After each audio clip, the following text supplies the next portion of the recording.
Hi, good evening. So, meron akong dalawang buyer ng adjustable bench, yung model 2.0. So, isa si Sir Ron, yung minute ko bukas sa Malolos. Tapos yung isa naman si Sir Edmond sa Pampanga.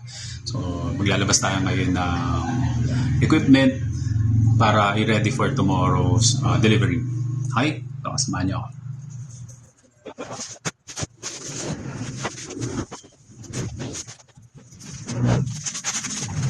Tingnan natin kung tama yung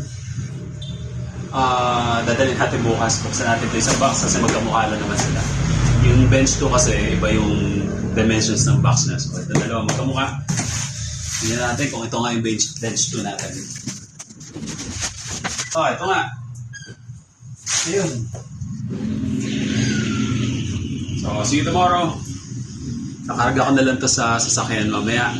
Bukas. Tapos kita tayo sa meeting place natin. Item sold. Going to Malabon. Meet up kami dito sa sa Robinson's Malolos. Thank you, sir. Thank you. Hindi ko nakipakita sa Okay, sale natin. Dineliver natin dito sa Angeles, Pampanga. Ito po yung item. Ito yung meeting place namin.